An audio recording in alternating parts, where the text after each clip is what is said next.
Hamid sudah menunggu lama, dan ketika dia melihat Tama turun dari helikopter dengan pria lain, dia segera maju dan menyapanya dengan hangat, "Kakak Renza. Kita bertemu lagi." Setelah beberapa hari absen, berat badan Hamid bertambah, sehingga dia dapat melihat bahwa dia memiliki kehidupan yang baik baru-baru ini. Tama berkata sambil tersenyum, "Kakak laki-laki tampaknya dalam suasana hati yang baik. Hal baik apa yang terjadi baru-baru ini?" Hamid berkata dengan serius, "Tidak ada perang adalah hal yang baik, dan Anda melihat tempat saya lebih dan lebih seperti itu. Semakin aman perbaikan pangkalan, semakin aman hati saya." Tama mengangguk dan memperkenalkannya kepada Yoshua di sampingnya, dan berkata, "Ayo kakak, izinkan saya memperkenalkan kepada Anda. Ini adalah Kepala Front Bencana, Yoshua Winarta." Setelah mengatakan itu, dia juga berkata kepada Yoshua, "Yoshua, ini Komandan Hamid. Front bencanamu memiliki beberapa gesekan dan konflik dengan Hamid, tapi itu semua di masa lalu, jadi mari kita membalik halaman dan mengubah musuh menjadi teman." Yoshua melangkah maju hampir tanpa berpikir, mengambil inisiatif untuk mengulurkan tangannya, dan dengan sopan berkata, "Komandan Hamid, saya telah mendengar banyak tentang Anda." Hamid memandang Yoshua, hatinya sedikit banyak gelisah dan berdebar-debar. Meskipun dia agak meningkat sekarang, dia benar-benar tidak terlalu tinggi sehingga dia berani membenci Yoshua. Bagaimanapun, puluhan ribu tentara front kataklismik, dan ada banyak ahli, bahkan jika dia telah kehilangan beberapa ribu tentara di tangan Hamid karena mudah tertipu, tetapi kekuatan front bencana ada di sana, dan itu masih jauh lebih kuat daripada Hamid. Selain itu, Hamid pernah mendengar bahwa para ahli di front bencana itu seperti awan, dan khawatir bahwa front akan membalas dendam padanya di masa depan. Sekarang, Tama bahkan menengahi di antara mereka, memintanya untuk mengubah musuh menjadi teman dengan Yoshua. Dia secara alami bersedia melakukannya. Jadi, dia buru-buru berjabat tangan dengan Joseph dan berkata dengan penuh semangat, "Halo, Tuan Winarta. Anda telah tersinggung dengan kejadian sebelumnya.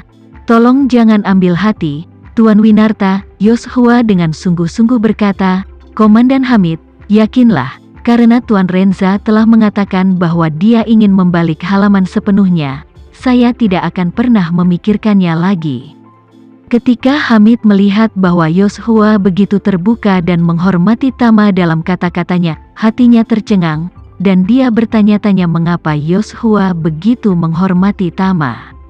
Pada saat ini, Tama tersenyum tipis dan berkata dengan kata-kata yang mencengangkan, "Kakak, Yoshua dan Front Bencana Alam di bawah komandonya telah bersumpah setia kepada saya. Mulai sekarang dia akan menjadi salah satu dari saya untuk Anda." Dengan kata-kata Tama ini, Hamid tercengang. Dia mengira Tama datang untuk berdamai kali ini, tetapi tidak pernah dalam mimpi terliarnya dia berharap bahwa baik Yoshua dan Front Bencana Alam telah berjanji setia kepada Tama.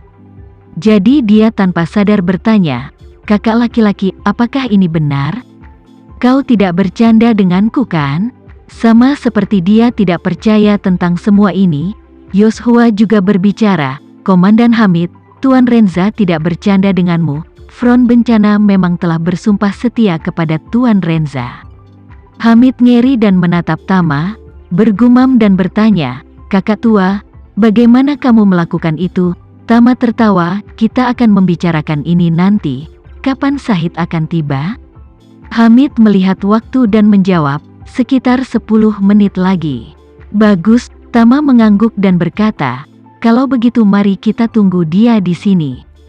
10 menit kemudian, helikopter lain perlahan mendarat di tengah lembah.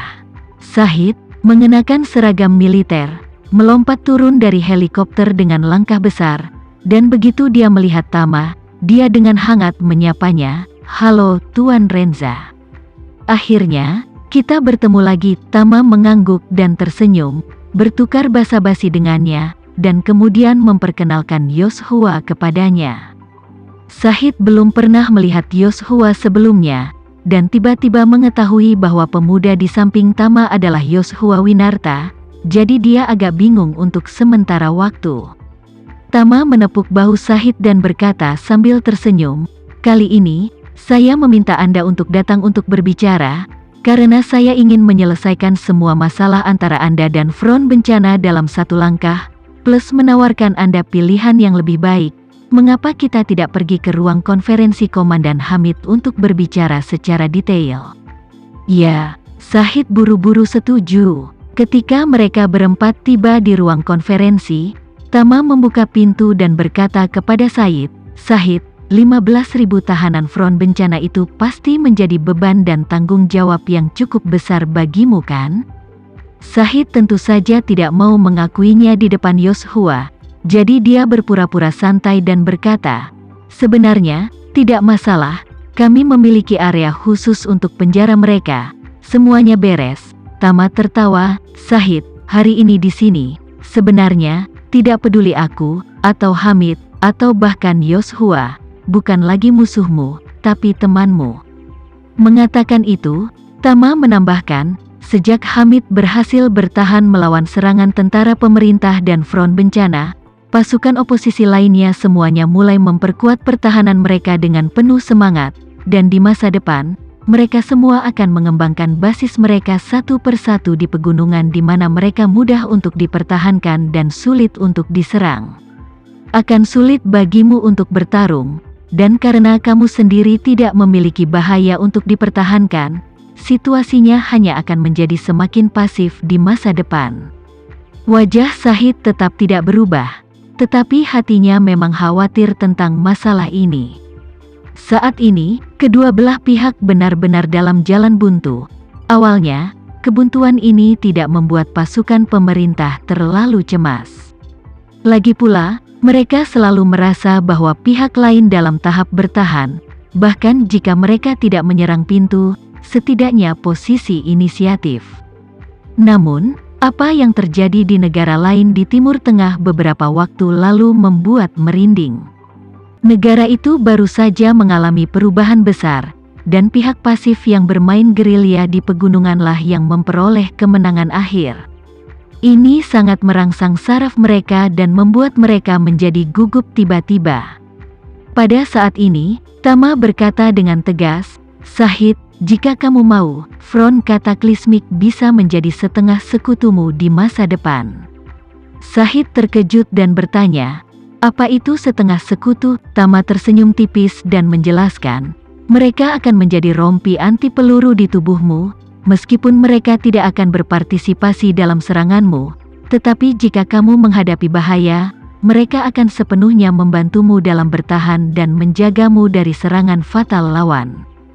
Selain itu, perubahan besar di negara Timur Tengah itu dalam beberapa hari terakhir benar-benar membuat Shahid dan para pemimpinnya khawatir. Namun, ketika Tama tiba-tiba mengatakan bahwa dia bisa membiarkan Kataklismik Front membantu mereka berkolaborasi dalam pertahanan, pikiran pertama Shahid adalah itu tidak mungkin. Dia tidak bisa tidak berkata, "Tuan Renza, terakhir kali kita bertemu, kamu sendiri yang mengatakan bahwa untuk Front, satu-satunya situasi yang paling menguntungkan adalah tanah kita terus-menerus terluka dan berdarah. Dan sekarang Anda meminta kami untuk bekerja sama dengan mereka dan meminta mereka datang untuk membantu kami dalam pertahanan. Bukankah itu sedikit tidak konsisten?" Tama tersenyum lembut, "Saya tentu tidak akan menyangkal apa yang saya katakan sebelumnya. Dan saya masih memegang pandangan ini, untuk Kataklismik Front, semakin bergejolak Anda, semakin mereka dapat mengambil manfaat darinya. Tapi pernahkah Anda berpikir bahwa bagi Anda, situasinya telah berubah secara drastis. Sebelum Anda menaklukkan semua dan menerobos oposisi, termasuk Hamid, adalah oposisi, tidak dikalahkan oleh Anda dan hanya bisa meringkuk dan berlama-lama. Tapi sekarang Anda tahu situasinya. Anda telah melihat perubahan di sini. Dengan tingkat pertahanan Hamid, jika dia terus menentang Anda sama sekali tidak berdaya untuk membawanya. Belum lagi banyak rekan-rekannya yang berpikiran sama dengannya, mati-matian menyalin karyanya, dan ketika mereka membangun basis pertahanan yang kokoh di pegunungan, situasimu akan menjadi lebih buruk. Sekian dulu ya video kali ini, kita lanjutkan lagi videonya di lain waktu. Oh iya, bagaimana menurut kalian? Semoga bisa sedikit menghibur kalian semua. Untuk teman-teman yang baru nonton, jangan lupa subscribe ya, hehehe. Dan kalau teman-teman ada yang ingin gabung langganan, bisa langsung gabung saja untuk dapat fitur yang menarik dan sedikit membantu Mimin. Terima kasih banyak sudah menonton, sampai jumpa lagi, bye.